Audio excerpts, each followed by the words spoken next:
Perkenalkan, nama saya Andika Astuti Anugrah, NIM 20020547 dari Universitas Amikom Jakarta. Di sini saya akan presentasikan tugas pendidikan Pancasila dengan tema Pancasila sebagai dasar negara. Yang pertama, Pancasila sebagai dasar negara. Dalam pidato 1 Juni 1945, Soekarno menyebut dasar negara dengan menggunakan bahasa Belanda, filosofis grondslag bagi Indonesia merdeka. Filosofis grondslag itu fundamen filsafat, pikiran yang sedalam-dalamnya, jiwa dan hasrat yang sedalam-dalamnya. Soekarno juga menyebut dasar negara dengan istilah Weltanschauung atau pandangan hidup. Susunan nilai atau prinsip yang menjadi fundamen atau dasar negara pada masa sidang pertama BPUPKI tersebut berbeda-beda.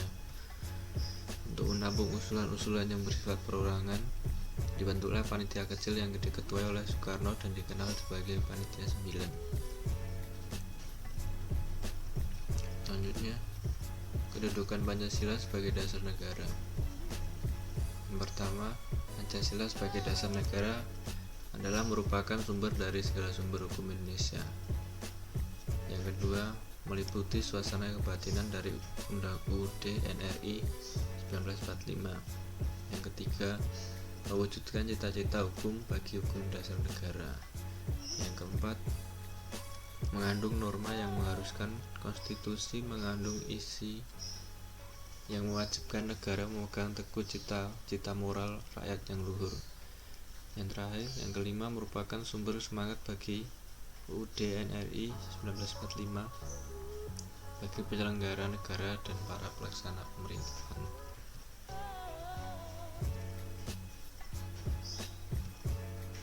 Hubungan Pancasila dengan pembukaan Undang-Undang Dasar Negara Republik Indonesia atau UUD NRI tahun 1945.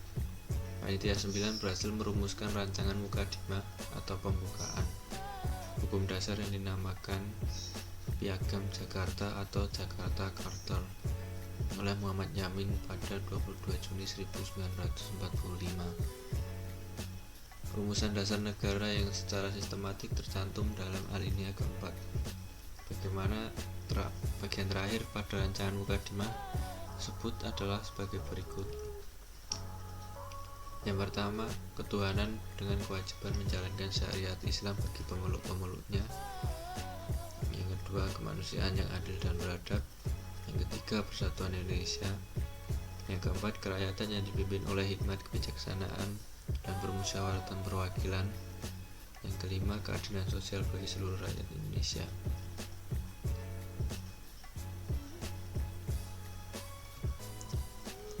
Penjabaran Pancasila dalam batang tubuh UUD NRI 1945.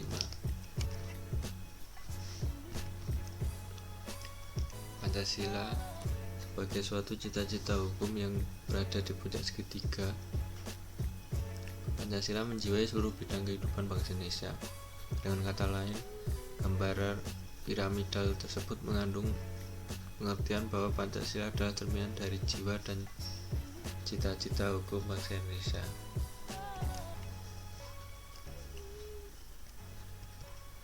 Pancasila sebagai cerminan dari jiwa dan cita-cita hukum bangsa Indonesia tersebut merupakan norma dasar dalam penyelenggaraan bernegara dan yang menjadi sumber dari segala sumber hukum sekaligus sebagai cita hukum atau rek idi, baik tertulis maupun tidak tertulis di Indonesia. Cita hukum inilah yang mengarahkan hukum pada cita-cita bersama bangsa Indonesia. Cita-cita ini secara langsung merupakan cerminan kesamaan kepentingan di antara sesama warga negara. Keberadaan Pancasila yaitu pada pembukaan UUD NRI tahun 1945. Maka fungsi pokok Pancasila sebagai dasar negara pada hakikatnya adalah sumber dari segala sumber hukum atau sumber tertib hukum di Indonesia, sebagaimana tertuang dalam ketetapan MPRS nomor 20 MPRS 1966. Hubungan Pancasila dengan pembukaan UUD NRI tahun 1945 dapat dipahami sebagai hubungan yang bersifat formal dan material. Hubungan yang bersifat formal yaitu tata kehidupan bernegara tidak hanya bertumbuh pada asas sosial, ekonomi, politik, akan tetapi dalam perpaduannya dengan keseluruhan asas yang melekat padanya, yaitu perpaduan asas kultural, religius, dan asas-asas kenegaraan yang unsur-unsurnya terdapat dalam Pancasila. Materi pokok atau isi pembukaan yang tidak lain adalah Pancasila.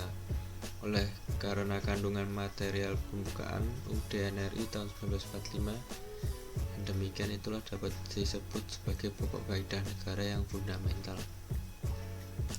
Sebagaimana dinyatakan oleh Notonegoro, jadi esensi atau intisari pokok kaidah negara yang fundamental secara material tidak lain adalah Pancasila.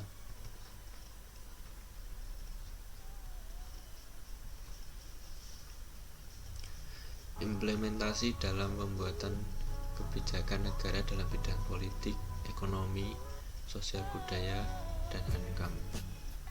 Pokok-pokok pikiran persatuan, keadilan sosial, kedaulatan rakyat, dan ketuhanan Yang Maha Esa yang terkandung dalam pembukaan UUD NRI tahun 1945 merupakan pancaran dari Pancasila. 4 pokok pikiran tersebut mewujudkan cita-cita hukum yang menguasai hukum dasar negara, yaitu Undang-Undang Dasar Negara Republik Indonesia tahun 1945. Penjabaran keempat pokok pikiran pembukaan ke dalam pasal-pasal UUD NRI tahun 1945 mencakup 4 aspek kehidupan bernegara, yaitu politik, ekonomi, sosial budaya, dan pertahanan keamanan yang disingkat menjadi Polexosbud Hankam. Aspek politik dituangkan dalam pasal 26, pasal 27 ayat 1, dan pasal 28. Aspek ekonomi dituangkan dalam pasal 27 ayat 2, pasal 33, dan pasal 34. Aspek sosial budaya dituangkan dalam pasal 29, pasal 31, dan pasal 32. Aspek pertahanan keamanan dituangkan dalam pasal 27 ayat 3 dan pasal 30. Pembuatan kebijakan negara dalam bidang politik harus berdasar pada manusia yang merupakan subjek pendukung Pancasila, sebagaimana dikatakan oleh Notonegoro bahwa yang berketuhanan, berkemanusiaan, berpersatuan, berkerakyatan, dan berkeadilan adalah manusia. Manusia adalah subjek negara, dan oleh karena itu politik negara harus berdasar dan merealisasikan harkat dan martabat manusia di dalamnya. Sistem perekonomian yang berdasar pada Pancasila dan yang hendak dikembangkan dalam pembuatan kebijakan negara bidang ekonomi di Indonesia harus terhindar dari sistem persaingan bebas, monopoli, dan lainnya yang berpotensi menimbulkan penderitaan rakyat dan penindasan terhadap sesama manusia. Sebaliknya, sistem perekonomian yang dapat dianggap paling sesuai dengan upaya mengimplementasikan Pancasila dalam bidang ekonomi adalah sistem ekonomi kerakyatan, yaitu sistem ekonomi yang bertujuan untuk mencapai kesejahteraan rakyat secara luas.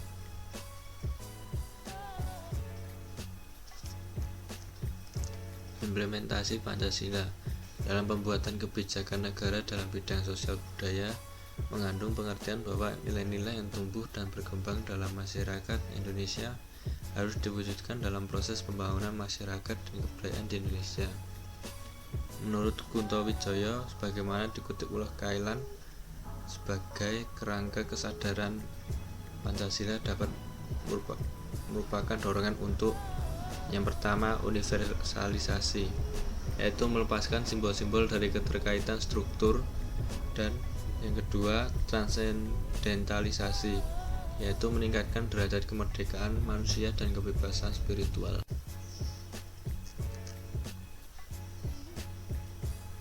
Implementasi Pancasila dalam pembuatan kebijakan negara dalam bidang pertahanan keamanan harus diawali dengan kesadaran bahwa Indonesia adalah negara hukum. Dengan demikian dan demi tegaknya hak-hak warga negara, diperlukan peraturan perundang-undangan negara untuk mengatur ketertiban warga negara dan dalam rangka melindungi hak-hak warga negara. Dalam hal ini, segala sesuatu yang terkait dengan bidang pertahanan keamanan harus diatur dengan memperhatikan tujuan negara untuk melindungi segenap wilayah dan bangsa Indonesia.